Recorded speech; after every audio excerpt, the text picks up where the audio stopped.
Hello everyone, welcome back to my channel. So in today's video you're going to see the Ambur style biryani. So I've got a big pot of biryani where I make the biryani.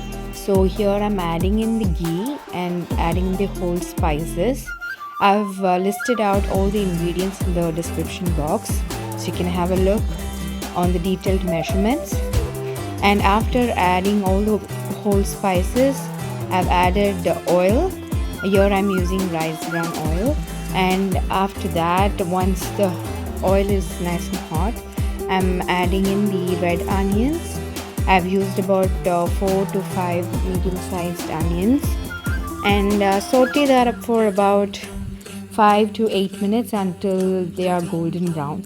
So again here I've soaked Seeraga Samba Rice for about 1.5 kilos for about 30 minutes, and on the other cooker I have used about 1.5 kilo of goat meat, and I have the garlic and ginger paste ready, which is grinded separately. And also I've used the soaked dry red chili, about 20 of them, soaked it, and I'm going to grind that as well.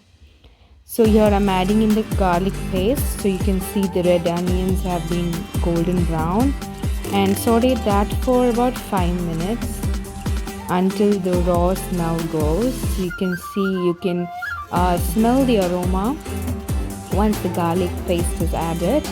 After about 5 minutes we can add in the ginger paste.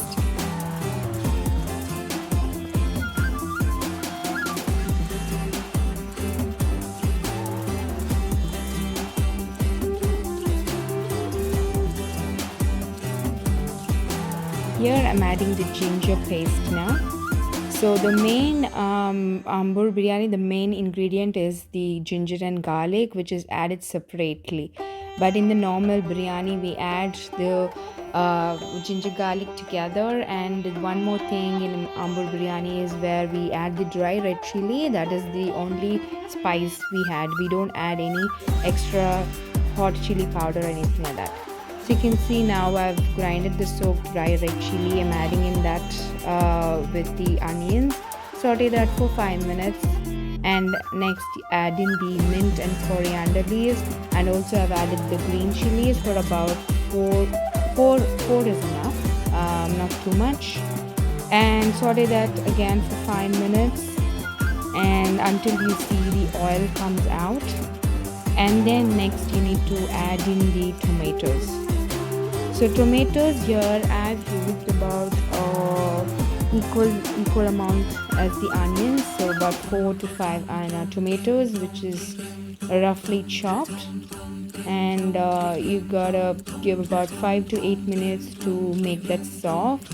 So I usually close the lid and cook it for 8 minutes, and tomatoes become soft. And here I'm adding in the yogurt, about 1 cup of yogurt. You can add in any yogurt of your choice. Here I'm using the Greek yogurt. So mix that, combine everything and close the lid until the tomatoes turn soft. You can cook that, and that's about 8 minutes. And add the required amount of salt. So salt should be a bit salty. So I've used about 1.5 tablespoons of salt, because I've already added salt to the cooked meat as well. So next, as you can see, the tomatoes have gone soft. So if they are not soft enough, I'm just smashing it with the spoon, and you can see the oil has come out. Like at the ends you can see the oil is just coming out, and at this point you can add the meat, which is the cooked meat. And for cooked meat, I want to let you know, guys, I have used the turmeric powder and no chili powder. It's just turmeric and salt and a little bit of water. Extra water is already from the meat. So I cooked that for 8 whistles. So it needs to be soft and tender. So yeah, that's it. And then again, see, I've added the meat now. So you can see it's liquid. It's like the consistency is liquid. So you need to leave that on low flame for about 20 minutes until this, I've kept the water for boiling, like for the rice to be cooked. So until that's boiling, you can leave that on low flame. So water is boiling now, and you can add the rice. So here for the rice, I have put in the spices as well when they're boiling. So I've added just the cardamom and the cloves.